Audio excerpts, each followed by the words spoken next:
Would you please stand for the flag salute led by Mr. Bob Iannico? To the flag of the United States of America and to the republic for which it stands, one nation, under God, indivisible, with liberty and justice for all. Thank you. In accordance with Public Law 231, this meeting was provided to the press, the current and the Township Municipal Building on January 10th, 2015. Reading of communications, please. Good evening, everyone. Thank you, Mrs. Cordero. We actually have no communications this evening. Presentations? Yes, for the first presentation, I'll ask you to join me up at the microphone, and we'll also ask Mrs. Terry Reed to join us so that we can honor her for being selected as the 2014 Galloway Municipal Alliance Volunteer of the Year.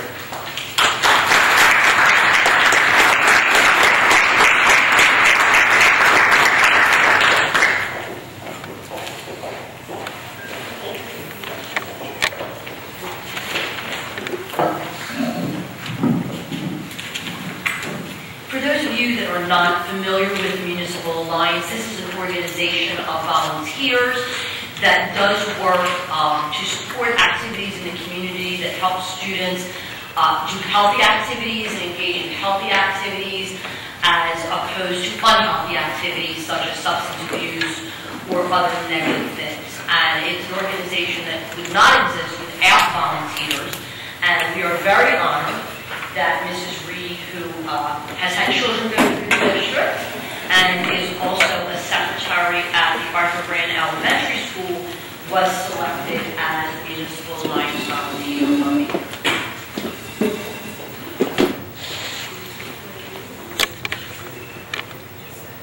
Thank you for volunteering. Thank you.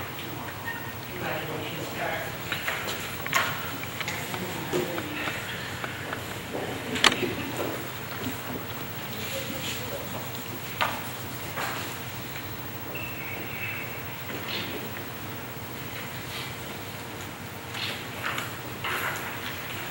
Thank you very much.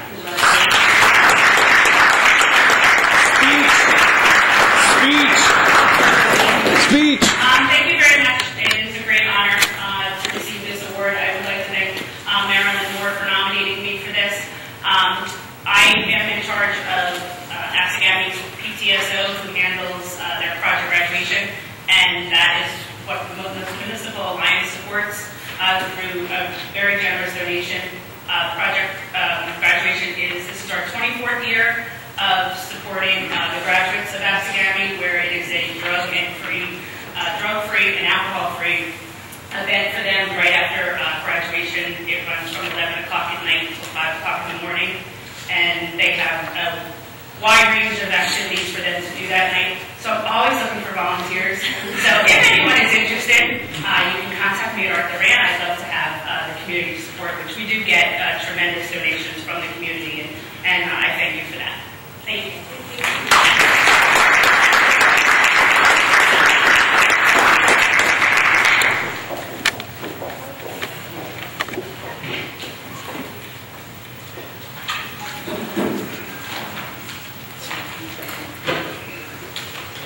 Thank you. Continuing on. Yes, and actually I'm going to get up again. This evening, Mr. Kelly, our school business administrator, and I had an update on the 2015-2016 budget.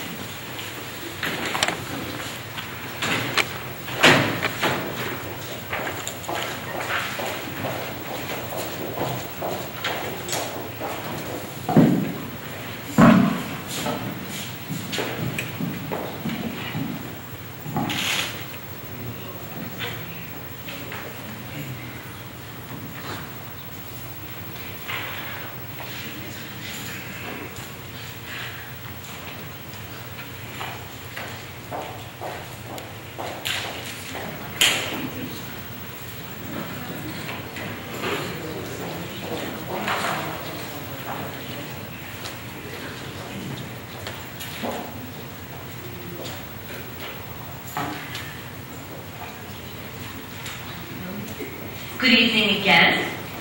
As you can see, this is a budget update. The board and the public may recall that at the January reorganization meeting, Mr. Kelly gave a budget presentation that was in large part educational about different aspects of where we are fiscally, how we make decisions and develop the budget. Tonight, we will share again some of that educational, informational points about how our budget is developed, give you an update of what we have done to date and what work is left to do.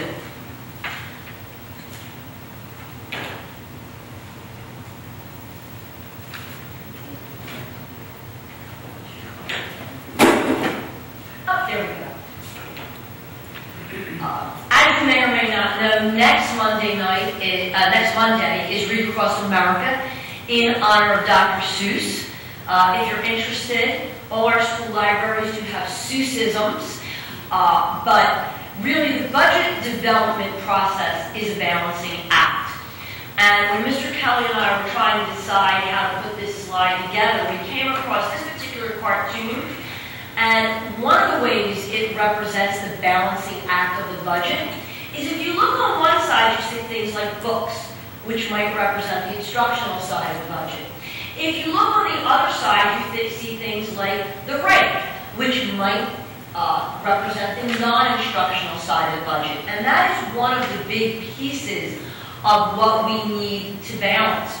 Doing the things that maintain our facilities, both the overall structure and the classroom, with the instructional needs, be they the state mandates, which we have mentioned at various meetings, or what we know from our research, from our daily experience, is good for the teaching and learning process. The other big part of the balancing act is always about being responsible to the community and the taxpayers. And as everyone knows, we are in a very challenging economy here in Atlantic County. The board knows, although the public may not be aware, that I am actually a member of an agency summit that is coordinating efforts to help families that are in need, especially related to the casino closings and the ripple effect of that. So in developing the budget, we are looking at both the needs of the district, the mandates from the government, as well as helping ensure that we are being fair and responsible to our community members, both those members with children and those members who do not have children. So what have we done to date? Well, this process started probably in November, where we have initial planning meetings. There's memos that go from Mr. Kelly and myself to the various building administrators. As I mentioned, the January presentation. At our board retreat, we did get a certain amount of input from our board members related to the budget. Each of the schools and departments submitted their budget requests. Now, some of these budget requests are very basic. How much money is it per pupil to run the math program on a daily basis times the number of children in each grade at that school? That's one of the very basic kinds of things with the budget. Other budget requests may be, okay, every year we are on a rotation of replacing classroom carpets. Here are the classrooms that we think are needed in our school. Things come from technology, from facility, all of the different areas. The next vote is certainly work that Mr. Kelly does to look at what is happening with the salary guide based on the negotiated agreements, roll those salaries up and enter them into the budget. Health and other insurance costs. Although Mr. Kelly does a great job of projections, he did reach out to the companies that we work with to find out what those renewals are expected to be for the next year. And then one of the biggest things we do is look at enrollment. And as we've talked about at board meetings, because of the changing economy, you tend to have transiency. And we are monitoring enrollment to see, is that affecting our district enrollment in any significant way? And right now, in terms of the overall population, it isn't. If you look at the difference between September and January, there's 8 fewer students. overall. In out-of-district special education, there are 5 more students. So that 8 students overall decrease, as you can imagine, in a district this large, 8 students doesn't change anything. You may also know that having to send 5 more students out of district for special education services can really be costly.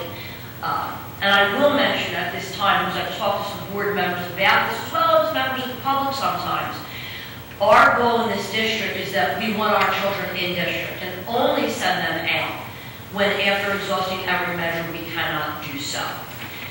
And then with all this other work, everything's inputted. Mr. Kelly takes it as if we are getting flat aid and runs the numbers to see where we are. We should mention that when all these different items are input and requested, we never include in the actual budget everything that is requested, but we feel we should review it, because even if it's not something that is a budget priority this year, it's good to have foresight for future years. I'm going to turn it over to Mr. Kelly, who's going to talk a little more dollars and cents to you. Sure. Just looking at some of the current issues we're looking at in this year's budget. Here in this slide, we have the 3 main, what I'll call the 3 main categories of income for the district every year. District fund balance, the local tax levy, as well as state aid. You can see fund balance. The current year, we have fund balance in our budget of about $3.2 million. For next year, we'll have fund balance, or the minimum that we're required to budget, is our excess surplus number. This is the balance we're required to budget in the upcoming budget for this coming year. And that's $2.5 million. That's our excess surplus as of June 30, 2014. So you see, off the bat, we have a shortfall of about $673,000, $674,000 of income, really, to the district that we use for budget purposes on an annual basis. This equates to about 1.2% of the general fund budget. I will note that, local tax levy, there are 2 sources that we're allowed to increase this year. One is the 2% cap that we are allowed to go up to under the current cap law. That calculation is $609,000. And I'll just point out that that amount alone still doesn't cover the amount that we're losing in fund balance year over year. The second piece is bank cap, which we've discussed in previous meetings. Bank cap is dollars that the Board of Education is statutorily allowed to increase the tax levy in any budget year, but they had chosen not to. When that happens, those dollars go into what's called the cap bank. They stay there for 3 years, and the board has the ability to increase taxes over and above the 2% by whatever amount is in the cap bank for 3 years. At the end of 3 years, that amount sunsets and is no longer available to the Board of Education to use for budget purposes. And thirdly, the state aid, which represents about half of our budget. Again, I said in prior meetings, really our budget is about half the local tax levy, half the state aid, 47–48% on each end, and then fund balance is about 2–3% of our total. State aid governor's budget address is actually scheduled for tomorrow, early afternoon, I believe. State aid statutorily will be released within 48 hours after the budget address, so I expect to have state aid for the upcoming year on Thursday. At this time, we're anticipating flat state aid. There is no one who has a crystal ball.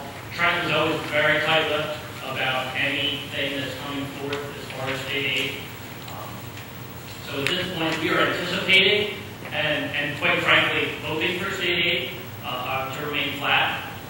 Any decrease in state aid would be catastrophic to our budget planning purposes. Historically, state aid has at least remained flat. And just a reminder for those of you who have seen some of our prior presentations, the state does have a funding formula by which they calculate the amount of aid a district should receive based on the number of students in the district. However, the state does not fund schools based on that formula. For the 14-15 school year, our state aid is underfunded by $4.1 million. In other words, at the about $30 million or so in state aid that we receive. If you run the state aid calculations, which the state does provide to us, that shows that the district should be receiving about $44 million in state aid. $4.1 million more. What does that equal to on the tax rate? That's about 15 cents, a little over 15 cents on the tax rate. As far as the calculated state aid, what the state says they should be funding districts based on their own formula versus what actually gets sent to the district. And again, I mentioned just revenues at a glance. You can see here the local tax levy making up about half of our budgeted revenues. State aid here, about 48% or so. And then we have two smaller pieces for fund balance. And then this year, we had a withdrawal from capital reserve to fund 2 roofing projects in the district.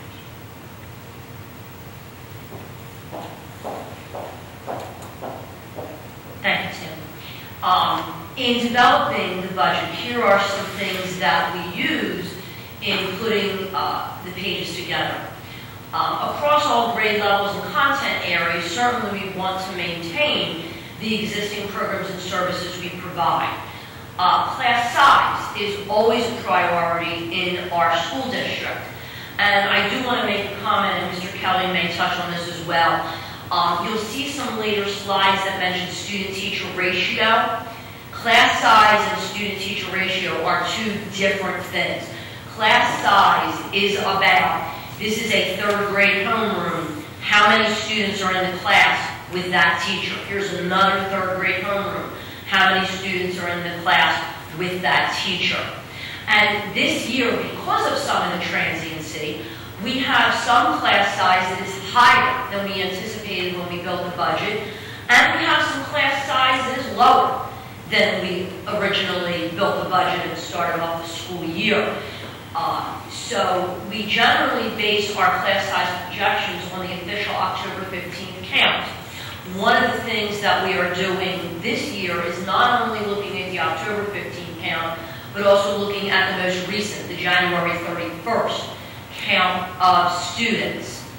In general, we look to have fewer students per class younger grades, and we'll accept higher numbers at the upper grades. And there will be more detail about that at the next meeting, and certainly for the board in our small group meetings. There's a certain amount of professional development, but I will tell you in terms of the percentage of the budget, it is minimal. We live in a technological world, and we continue to want our students to be able to use technology as part of the learning process. So one of the things in projecting and planning the budget, we look to increase iPads and laptops, and our traditional desktop units and their monitors are aging, and we do have a rotation schedule. And then finally, and again, these, in the big scheme of the budget, are minimal cost percentage-wise, support for the mandated requirements for teacher and principal evaluation. Obviously, there's a lot in the news about Common Core and Park. We want to make sure that our instructional materials, the training our teachers receive, the programs we provide for our students support that. We've never given the Park test before. It starts next week. Very interesting, the same day as Read Across America. We have to see how does it go with the amount of technology we have, with the way we have prepared our students, and we'll still have a little bit of time before the budget is finalized to make any adjustments. You see expand iPad and laptop purchase on this side as well, because that is about the world we live in, as well as the Common Core and the Park. And then finally, it has been quite a few years since we have done a formal program review and materials review for our students who are English language learners. English is not their first language. There are very specific standards for these students, and they are also responsible for learning under the Common Core and other New Jersey state standards. I mentioned that balance with non-instructional. Some of the things we're looking at on the non-instructional side, I use that example of carpet replacement, things that are basic safety things to upkeep our facilities, concrete repairs, exterior doors. Mr. BOE explained to Mr. Pelling and I just last week that there is new ADA compliance for playgrounds. For example, certain types of ramps that must be added to every playground in certain types of equipment on the playground. If you've looked up in the middle school gymnasium, as beautiful as the gym is, the ceiling is starting to experience wear. And yesterday was actually the 15th birthday of GTMS. We moved in there on February 2nd in the year 2000. Some of you may have children of Breeze and you've gone to pick them up at dismissal and you have to go down the access road. If you've ever driven on it, we don't need to tell you that it needs repair and resurfacing. 2 general education classrooms are housed in the modular building behind Reach Road School. That is in need of a roof. And we are always looking to ensure in cleaning the buildings we are being both efficient and as green as possible and looking at some custodial cleaning equipment. In terms of capital projects, we are very fortunate that through very strong savings and work in our district, we were able to replace all of the roofs that needed to be done. We now have fire alarm systems that need to be replaced at all 4 of the elementary schools, likely doing 2 in this budget and then 2 afterwards. We do have a ROD, or Regular Operating District grant, from the state. We also want to note that in the most recent years, the board has deposited, as you can see, $5.7 million into capital reserve. Now, there is not any longer $5.7 million in capital reserve because we did the roofing projects. And we do want to mention that this board did twice go to referendum to fund those roofing projects over time. And the message, besides the no, that we got from the voters was to save it in your own budget. And we did just that. As I said, most of that capital reserve has been expended, but there is money available to help offset the cost of these fire alarm replacements. And then in technology, at our elementary schools, multi-purpose room projection systems are really beginning to fail, as well as we are in a rewiring rotation. We have a combination of both hardwired systems for voice, video, and data, as well as we do have wireless access for certain technological devices as well. We do want to point out, these items have been previously presented, but we think it's important for the public to know this. We try to do everything we can to save money. As much as possible, we do in-house work, limiting outside contractors, limiting professional services, limiting consultants, administrators serving multiple roles. We have a shared service agreement with Port Republic for our cafeteria. We have closed, and much to the chagrin of many of the people in these communities, we have raised schools. We participate in several purchasing cooperatives for different materials, including energy. We have almost no courtesy busing left, and at the middle school level, the activity buses are not as plentiful and do not run as many days as they used to. Reductions in force. You can see a list of positions that were eliminated and have never been returned to the budget, or positions that we prefer full-time, but we've made them part-time. One of the things that is not on this slide and it deserves mention by itself is our energy-saving initiatives. We have saved millions of dollars in energy efficiencies, hence the setback on the heat, why some of you might be a little chilly at the moment. But that is a big program, and I will mention this. In a lot of districts, they hire an energy manager.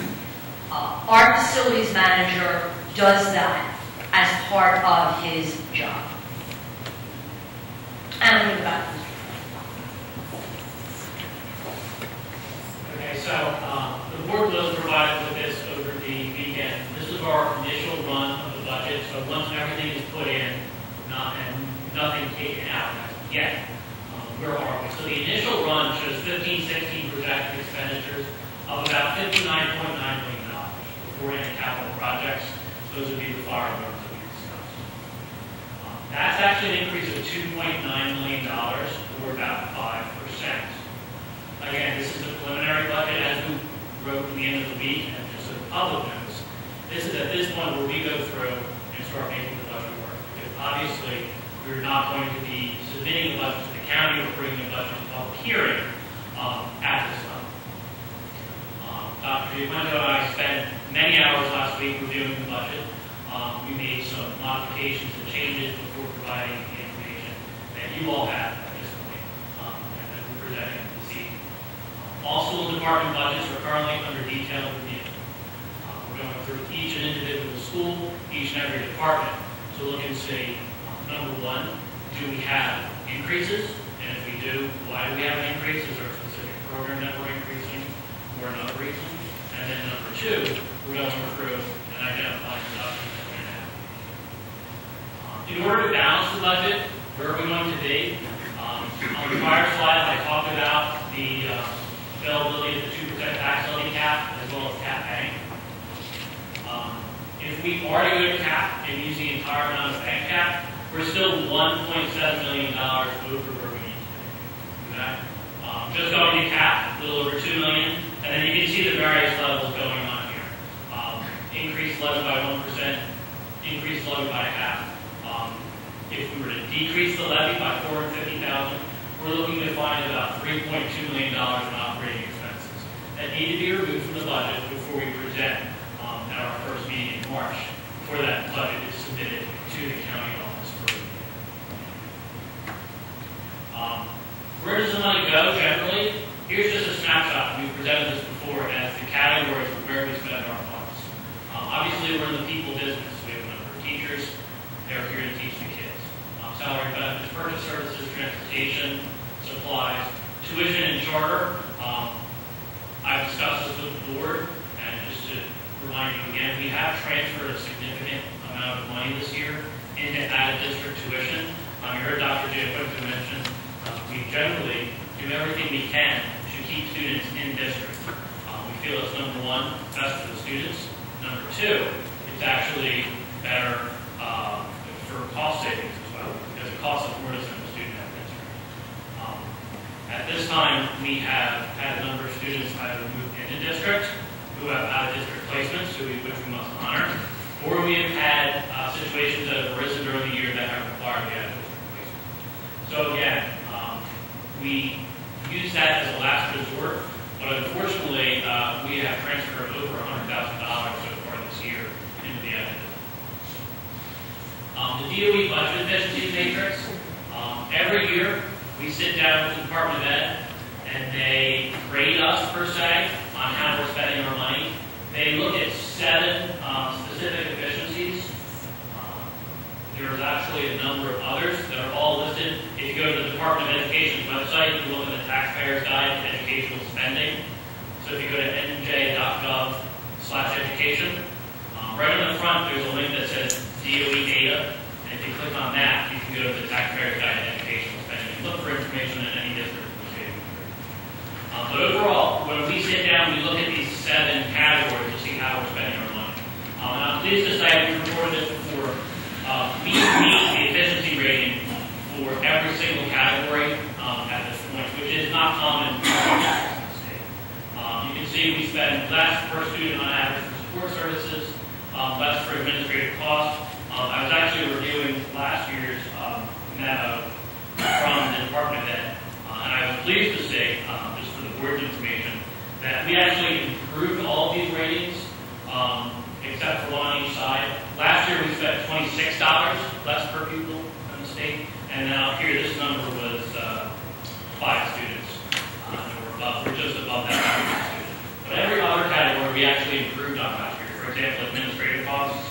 Last year we spent $239 less per average on a per-student basis. This year we're spending $247 less per student on average. So we continue to see efficiencies, and the Department of Ed provides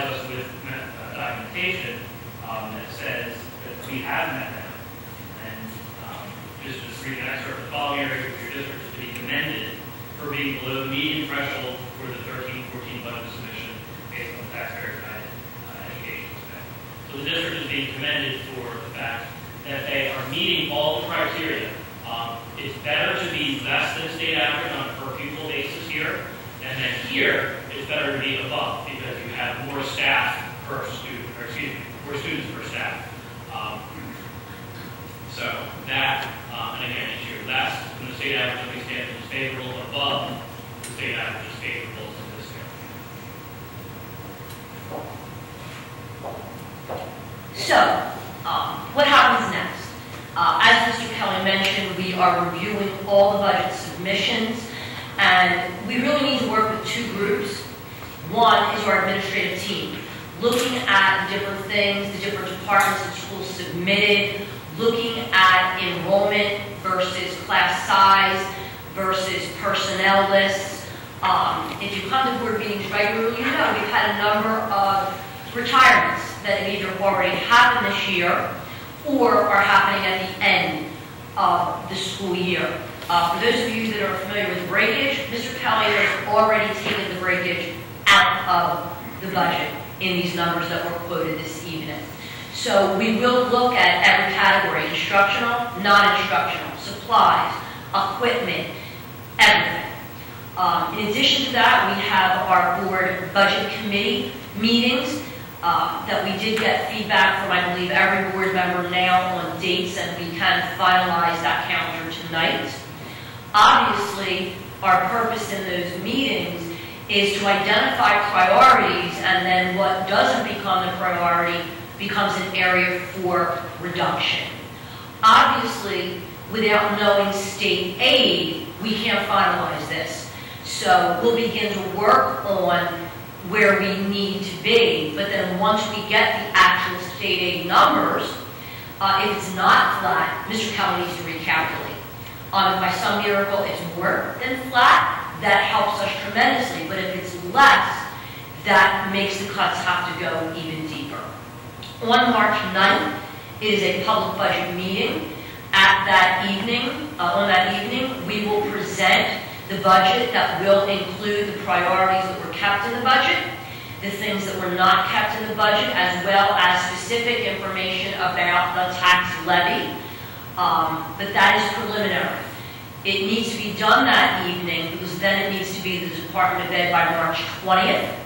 It can still change, and it can change up until the date of the public budget hearing, which is the regularly scheduled budget board meeting on April 27th. But that March 9th date is critical in our work in the board finalizing for that preliminary submission where you want us to be in terms of the total budget dollars, the tax levy, and then we work from there. So we'll be happy to take questions or comments from the board, and then I'm sure Mrs. Cordero will open it up.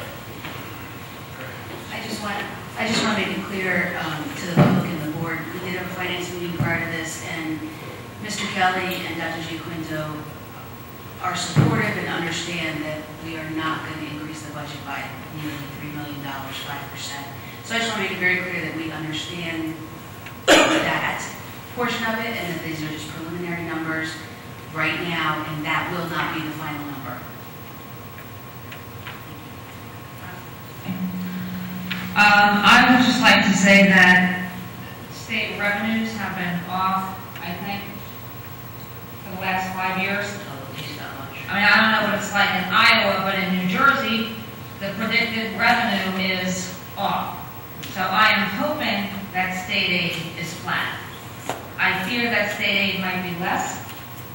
And then, what are school districts supposed to do? Especially with a park mandate where you need to, update your technology and your bandwidth and et cetera, so on. I mean, I am really skeptical about the amount of state aid. I hope it's the same as it was last year. Madam, you brought up a good point about park mandates. Of our budget and items that we are required to do, how many are state and federal mandated? And do we get paid for all of the mandates, or is it up to the taxpayer to help the state and federal government out by paying their mandates? Generally speaking, Mr. Days, the mandates are not funded, or certainly not fully funded, and I'll use an example, correct me if I'm wrong. For Common Core and Park, we were given $10 a student.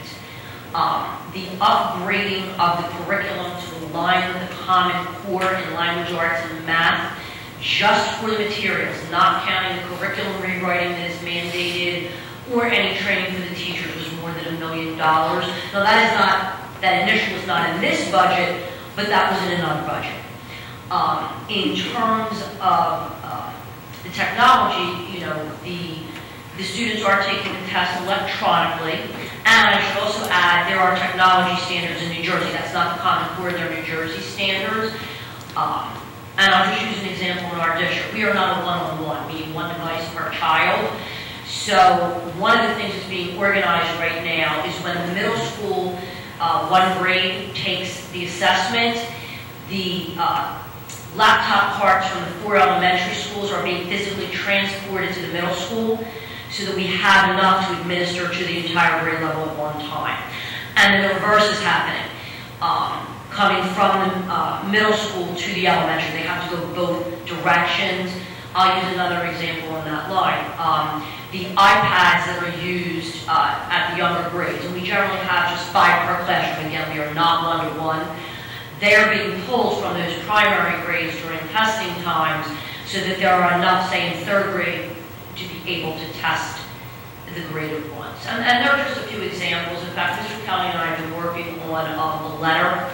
The elected officials that were at that town council special meeting that was held here asked us for more detail. We have been working on that and certainly will provide a copy of that letter to the board and the public. We haven't finished it for 2 reasons. 1, we've been doing other things. 2, we've had to make some recent additional purchases in preparation for Park, and we want to make sure we give accurate numbers when we do put that in writing. Like I've been saying for years, the state and federal government says, do as we say, or we will not pay. That still holds true today. And Mr. Days, if you think Mr. Kelly mentioned that there's a formula and we're underfunded by $4 million, if we just had our state aid, you wouldn't have to have a discussion about cuts.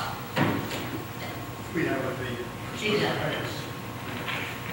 On that note, the formula is actually from the legislature, is that not? It's law. Yes, it It is. says how much they're supposed to give us. The school funding reform act would replace CFA. I don't call it CFA, so now we're SFRA. And again, underfunded last year by a little over $4 million. Can we send the prosecutor after this, or not following the law?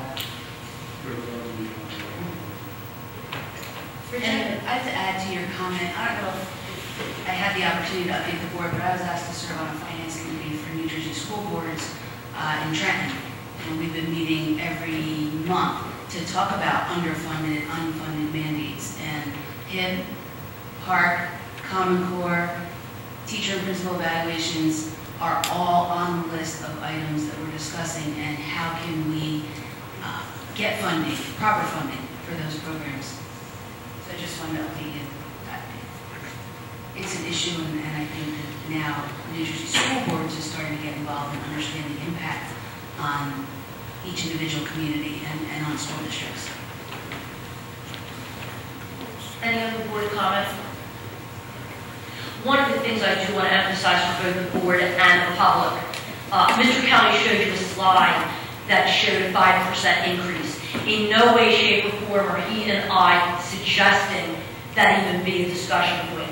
We felt it was our obligation to present to the board that, if there was the lottery winner or tons of state aid, these are all of the things that our administrative team believes is important to both keep the facilities at their top and to provide everything we believe is extremely beneficial to the children. We know that's not a reality, and that is why before even having tonight's meeting or our small group meetings, he and I have already started to develop that list of what we see as priority. The budget process is collaborative, so we need to give our administrative team team the chance to give input at that. And of course, over the course of the meetings this week and next week, the small group meetings of the board as well.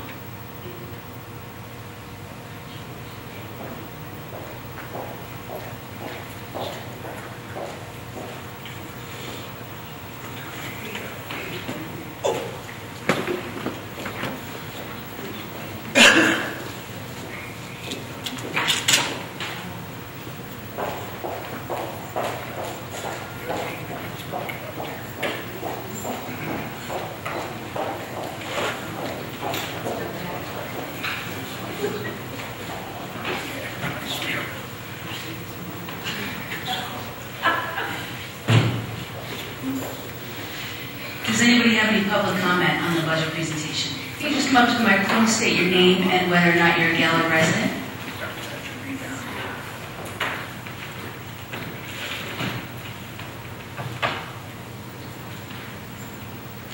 Thanks for having me. My name's Bill Deutsch. I'm a resident of Galloway for 12 to 13 years now.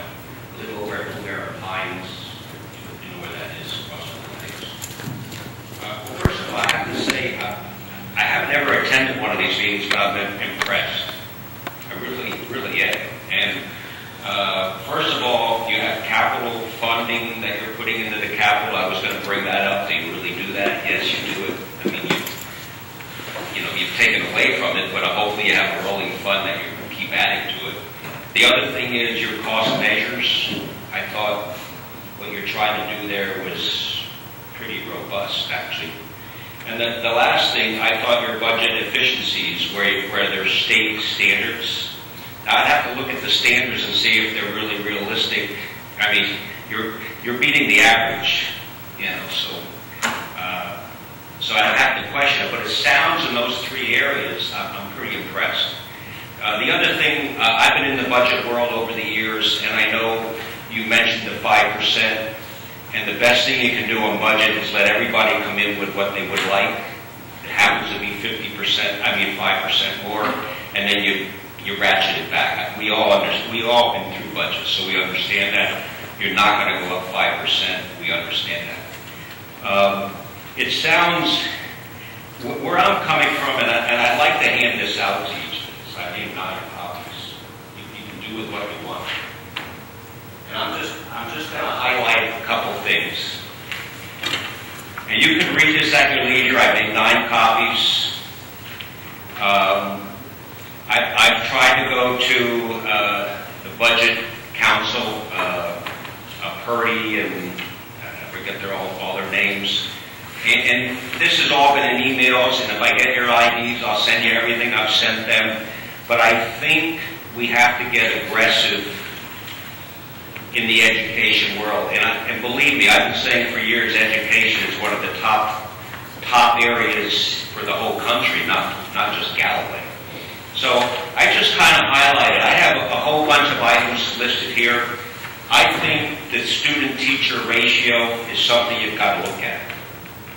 Firmly believe that. If you go back into the 70s, when they came out with the studies, and we were all in school with 25 to 40 people in our classes, and they said, to help teaching, to help learn, get down to around 15. Well, Galloway's at 13. Bear with me a second. Galloway is published as 13. And I know that's probably low when you look at all the qualifiers. And let's say it's 16. Let's say it's 17. But let's get back to 25. That's the type of thing you're going to have to do here, I think. And I think when you go look at the Brookings study that was done in 2011, and they look back at what was done in the 70s, and now where we are, yes, in the grades 1 to 4, 1 to 5, you need a low ratio. We all understand that. Maybe that has to be 15.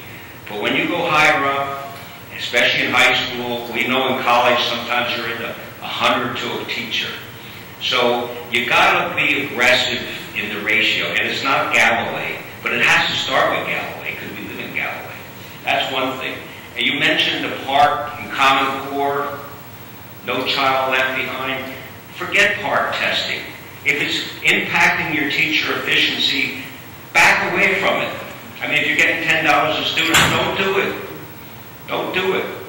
The other thing, and you got all this in there. The other thing is, you got to move away from traditional pensions. I know you're up against unions with this, but you got to start somewhere. You got to start somewhere. The other thing is you got to take advantage of affordable health care. We can't have health care costs. They're 25% of your budget. Now, we already know that the New Jersey Senate is coming out with America's agenda, where they're going to lower the costs. Get on board with that, Galloway. I would say get on board with that. Get up front with that thing. And the last thing is, we know Atlantic City is in deep trouble, especially with their schools. Christie or whoever brought in a bunch of managers. If I was one of you folks, I would get in their hip pocket, what are you guys going to do about education? Because they just brought a manager in on the education piece. What are they going to do? I'll bet you dollars and donuts two things. The student-to-teacher ratio is going to go up, guaranteed, and this state Senate proposal, America's agenda on the health side, they're going to say, start it with AC. Let's start it with Galloway. Now, there's a lot of other things in here, but if the student ratio is 13, published 13, I don't believe it's 13 in Galloway, it's probably more like 16, 17. If we can get it up to 25, that's an immediate reduction. Now, there's probably teachers in the audience. I'm all for teachers. They're all underpaid, by the way, as far as I'm concerned. So, yeah, we're going to have to do something. We've all been in the corporate world, some of us. The top manager comes in and says, reduce your budget by 10, 15%. And he said, well, we can't reduce it anymore. You just made us do that 5 years ago. Guess what? It's people. And in this case, it's teachers. And I'm all for teachers. Most of my friends are teachers. But we got to do something with the student ratio to teacher and health. And feel free to call me. My phone number is on there. Thanks. Any questions for me? Thank you. No, I'd like to respond to a few of the things that Mr. Kelly would like to. First of all, thank you for putting things in writing.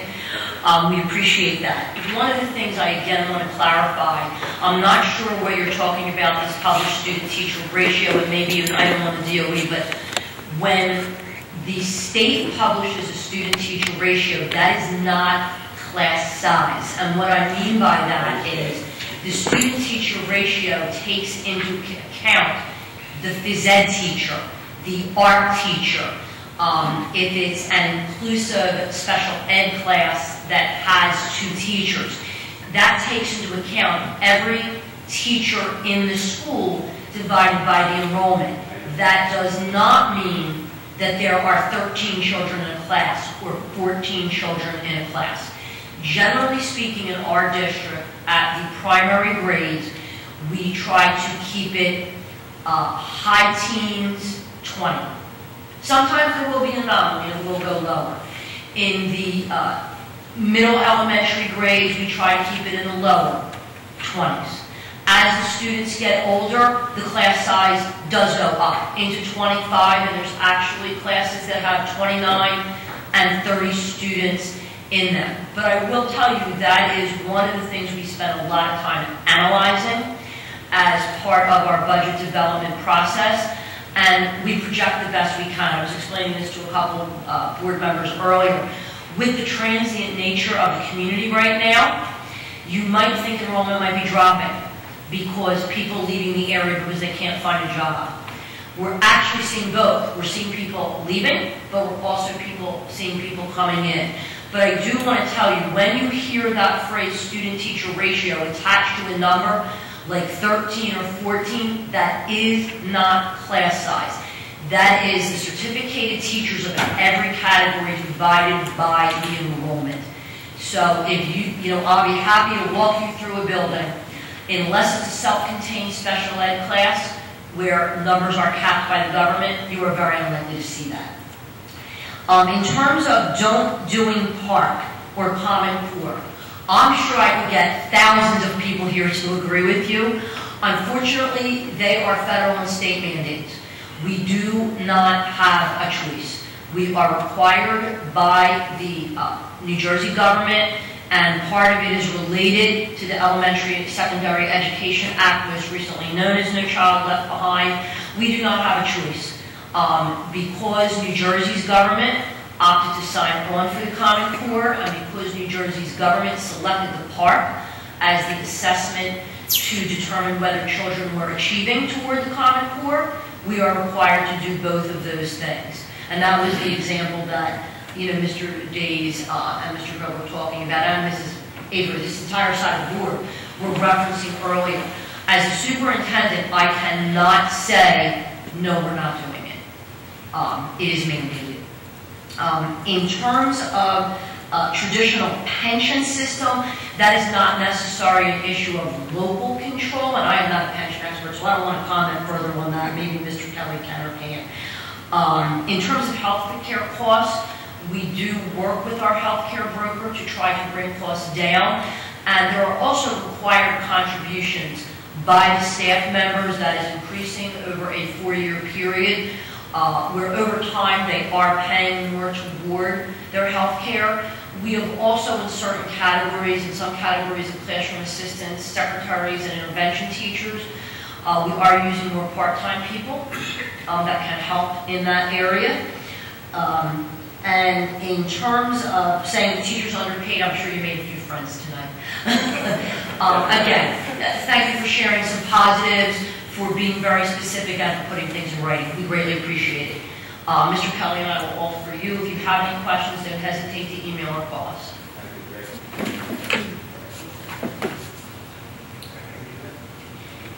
Any other public comment? You can come to the microphone, state your name and whether or not you're a Galloway resident.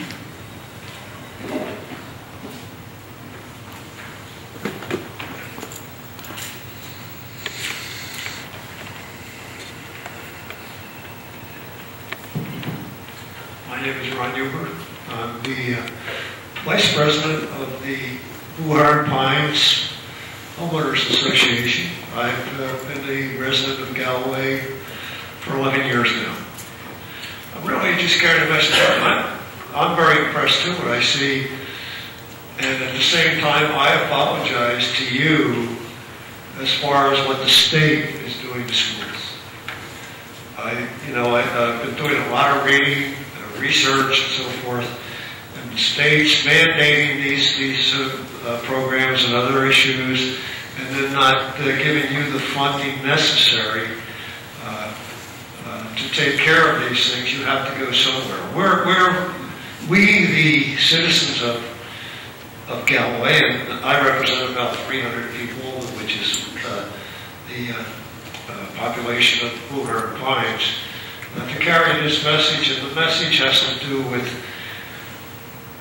knowing that your backs are against the wall in terms of being able to take care of the improvements necessary to give us all a better school system and to improve the learning of the students.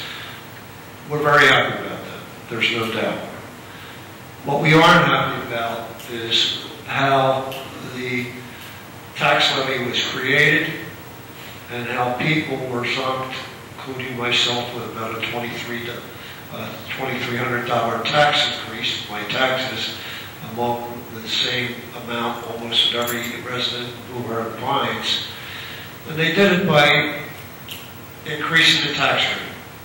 Number one, and maybe somebody can tell me, who was the person or the group that got together and just decided this is what the tax rate's going to be? I know how it's developed, okay, but somebody had to make that decision, and I'm wondering how much they added to the equation in terms of people, the people of Galloway Township, and how a lot of people in Galloway Township now are suffering because they're paying taxes that they can't really afford. I'm lucky, maybe a lot of other people are lucky they can afford it, but I still don't like putting out $2,300 extra. And not only that, if you happen to have a mortgage, you put out more than that because now they want the escrow. The bank will come for the escrows. Now your mortgage goes up another couple $100 a month. So in that case, it's really been a burden for the people. And the people in the township right now feel that Atlantic City's burden is our burden. because of what's happening in Atlantic City and the amount of people that have been laid off, okay, has created a very, very dire situation. We know that. The county had to do something about it. But when it comes down to brass tacks, I don't know how much they've gone after industry. I don't know how much they've gone after professionals. I don't know how they are going after other taxpayers. When it comes down to brass tacks, the guys that get it are the citizens, the plain guys, the middle class people, all the classes of people that pay taxes. We are getting zonked right now. And the point is tax rates. So we're asking you, in fact, we saw you the other night, and we talked to you about tax rate. And we talked to other people before. We will be at every meeting that we possibly can be at, here and other meetings, to talk about tax rate and ask you to get with the people that determine this and see if you can bring down the tax rate. You can't go higher. You're going to lose a lot of people in this community. If you lose a lot of people, you're going to lose a lot of taxes. It's like a double-edged sword type of situation. Again, I'm not too sure that a lot of people that have students in school still feel it's a burden. Yeah, I'm going to get possibly better schools. I'm going to get iPads. I'm going to get laptop computers. But wait a minute, I'm paying for them now. I got to pay for all that stuff. Where am I getting the money? And it's tax rate. It's a real critical issue.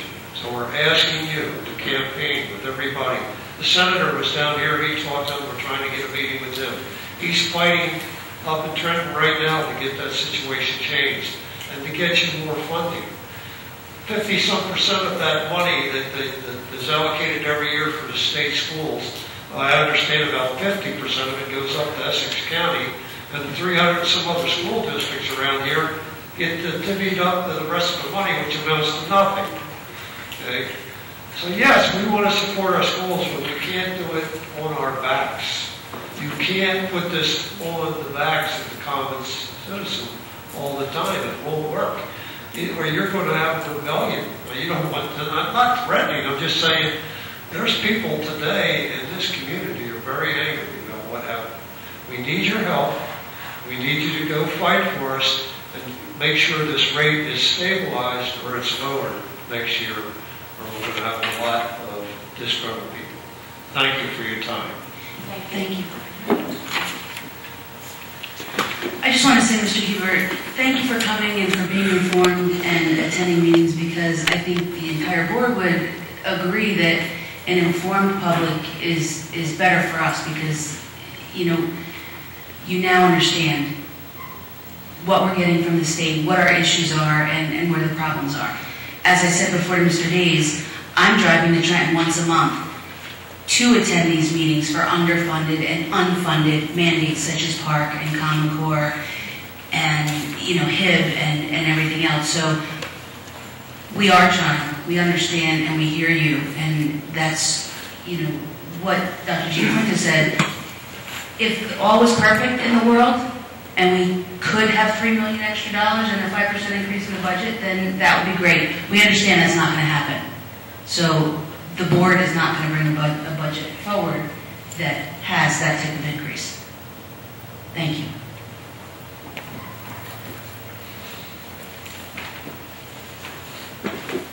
If you could just state your name and whether or not you're a Galloway resident. Thank you.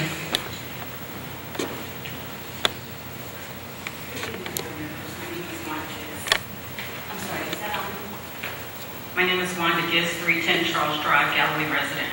Thank you, Mr. Hubert and Mr. Douche. You kind of touched on some of the items I wanted to speak about. I want to thank you, board members, for all the hard work you put in. I've been where you are. I served on the board. However, I did have some concerns, which the two gentlemen did address. One concern that I did have, and I know we can't change any placements to our children without child study teams and all the other things. You mentioned the amount of children that we have as a whole relative to the district, 3263. How many of those students are special needs students? You say up 8, down 5. I may have gotten a mix up or missed it. I'd just like to know the amount of students that we have in special ed that are out of district placements. The other thing, I'm aware of the transition of a lot of families as it relates to homelessness, do judicial placements and what have you based on the educational stability. Those are the costs that we cannot control. But overall, I just would like an answer to the special ed placements as it relates to our district students and the amount of students that we do have. Because I know that tuition cost affects a district almost triple to a regular tuition for regular students. Just to respond, I just happened to bring the printout with me this evening. Okay. As far as districts on roll, so January 2015, we mentioned 3,263 students. Those are students in the Galloway schools, physically in the schools. Out of district, according to this chart, which I will trust, out of district special education placements, I have 47 students that are placed out of district placements. Does our district participate in the special education Medicaid initiative? Yes. What is our projected revenue for this year? Yeah. Projected revenues of about, I'm trying to guess, I believe it's about $63,000 this year. It's a small amount, Yes. and the only reason I ask because it's supposed to go up. I work for Lansing Board of Ed, Okay. so I'm familiar with a lot of things. Captain said where you are, familiar with that as well. Thank you for your time. Thank you. Thank you. Any other public comment? Superintendent's report, please. Thank you, Mrs. Cordero. Just one item, a resolution to accept, modify, or reject the harassment, intimidation, and bullying report presented to the board on February 9, 2015, for the reporting period of December 11, 2014 through January 21st, 2015. May I have a resolution to accept the harassment, intimidation, and bullying report indicated above in item number 1? Second. Any board comment? Any public comment? May I have a roll call, please? Mr. Corman? Yes. Mr. Greb? Yes. Mr. Anika? Mrs. Avery? Yes. Mr. Days? Yes. And Mrs. Cordero? Yes. Curriculum instruction, please. Thank you. Item 1 is a resolution to approve home instruction for the following students. The student number, the school the child normally attends, the dates, and the rationale for this home instruction are listed. Resolution 2 is to approve the GTMS drill step team to volunteer to read at Roland Rogers Elementary School for second grade students for Read Across America Day. Because the schools are on the same campus, there is no cost. Resolution 3 is to approve 4th and 5th grade Smithville Elementary Gem students to attend Odyssey of the Mind regional competition at Woodstown High School on March 14, 2015, and the transportation cost is being covered by the student activity account. Thank you. May I have a motion to approve items 1 through 3 under curriculum instruction, please? So moved. Second. Any board comment? Public comment? May I have a roll call, please? Mr. Greb? Yes. Mr. Corman? Yes. Mr. Days? Yes. Mrs. Avery? Yes. Mr. Anika? Yes. And Mrs. Cordero? Yes. Finance and school operations. Yes, for this section of the agenda, I will turn it over to Mr. Kevin. Thank you. Item 1, a resolution to accept the following food service reports. The profit and loss statement for the month ended January 31, 2015. The trial balance report, breakfast and lunch cash sales, breakfast and lunch meal count participation, as well as special income detail, all attached. Item 2, a resolution to accept the investment report for the month of February 2015 in accordance with board policy. Item 3, a resolution to accept the board secretary's monthly certification budgetary line item status report as of January 31, 2015. Item 4, pursuant to New Jersey Code, Galloway Township Board of Education certifies that as of January 31st, 2015, after review of the Secretary's monthly financial reports and upon consultation with the appropriate district officials, that to the best of our knowledge, no major account or fund has been overexpended in violation of code, and there have been no changes in anticipated revenue sources and/or amounts, so that sufficient funds are available to meet the district's financial obligations for the remainder of the fiscal year. Item 5, a resolution to approve the cash and secretary's reports for the month of January 2015. Item 6, a resolution to approve the February bill list for the 2014-15 budget. And item 7, a resolution to approve transfers for the month of February for the 2014-15 budget. May I have a motion to approve items 1 through 7 under finance and school operations? Second. Any board comment? Public comment? May I have a roll call, please? Mr. Anika? Yes. Mr. Carmen? Yes. Mr. Days? I must abstain. Number 6, bill list, page 3, appeal number 500-347, yes, Division 1. Thank you. Mrs. Avery? Yes. Mr. Gregg? Yes. And Mrs. Cordero? Yes.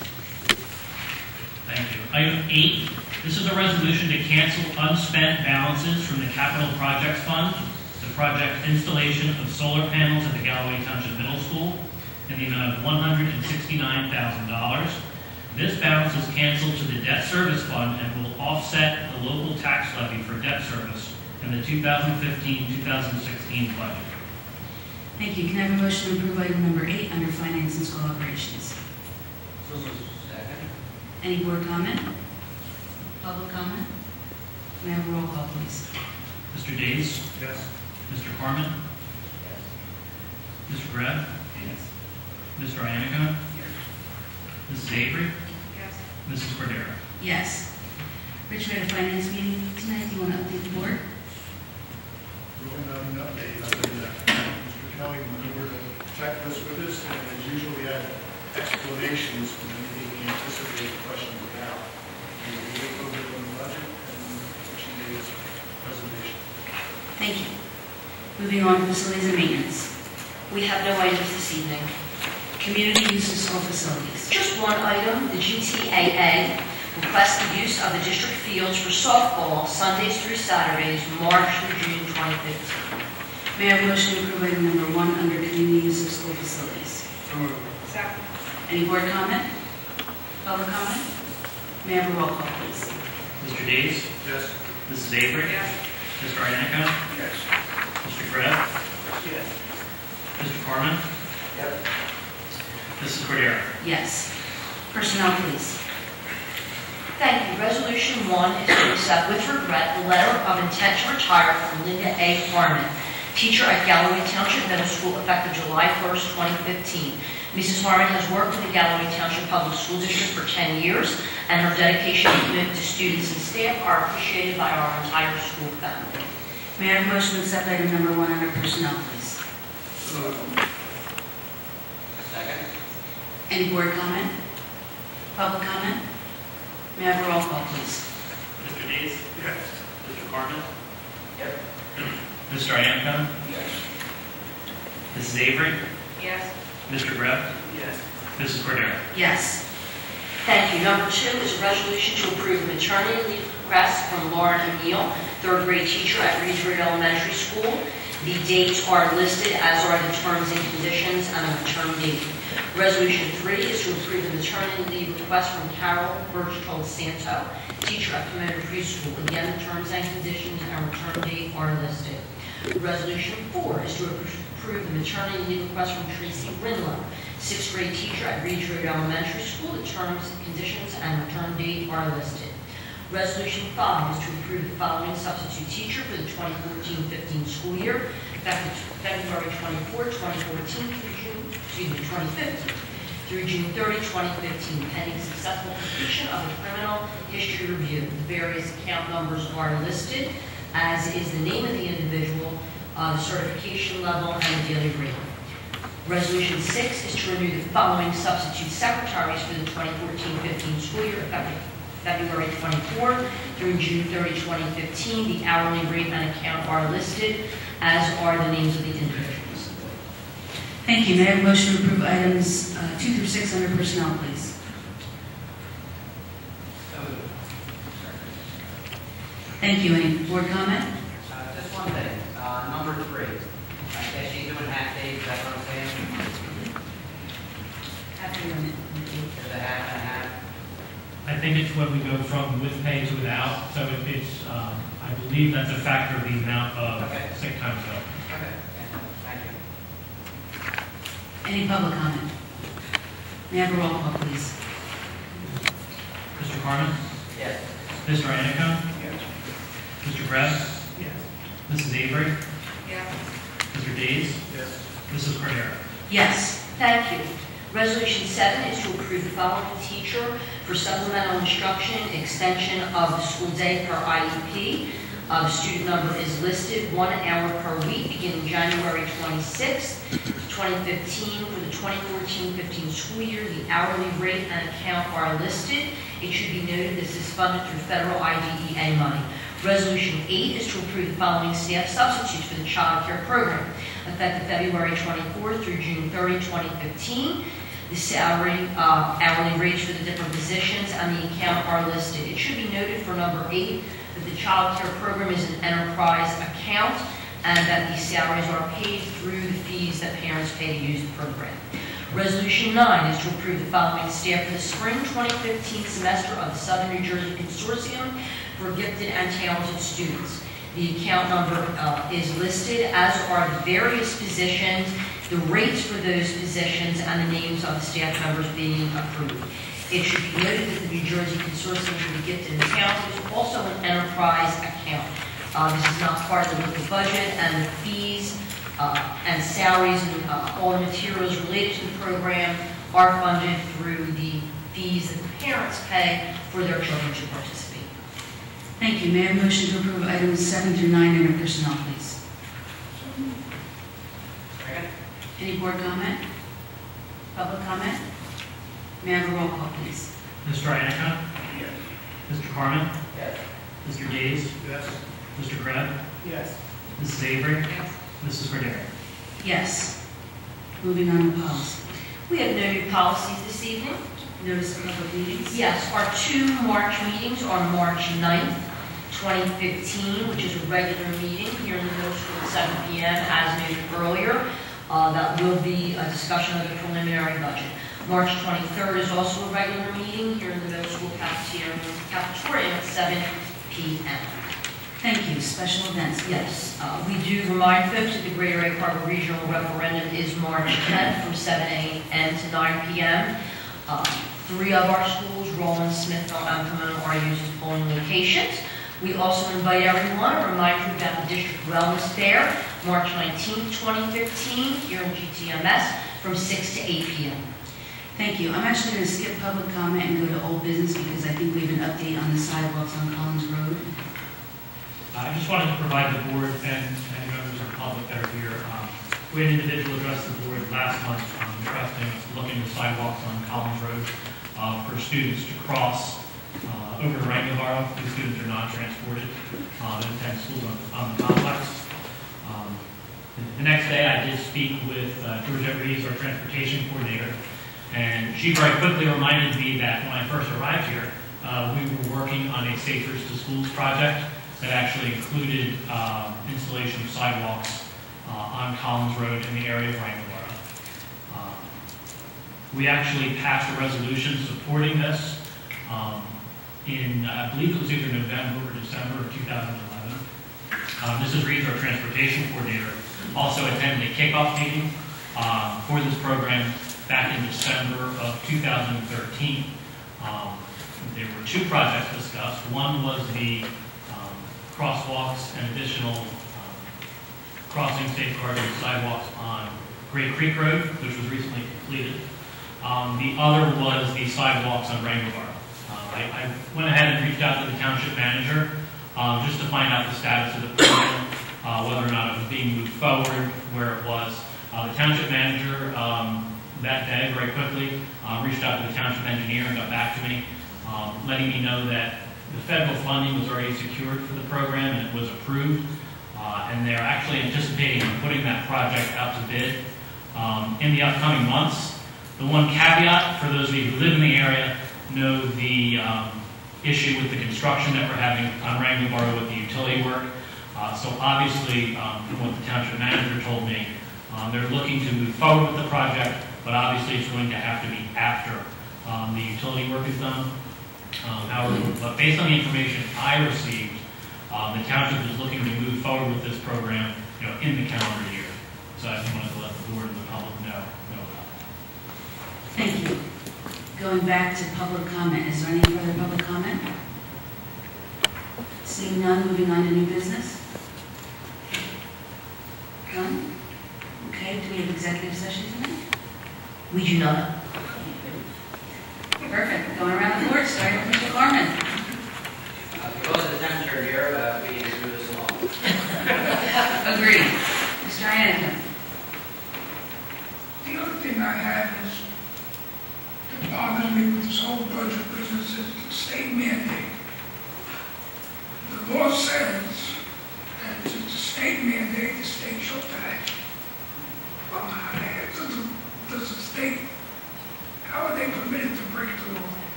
It's easy to close the bridges, right? No.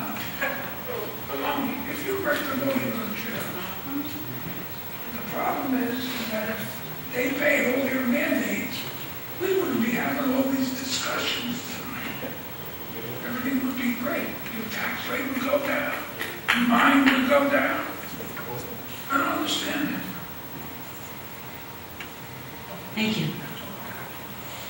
Mrs. Avery. Mr. Hayes.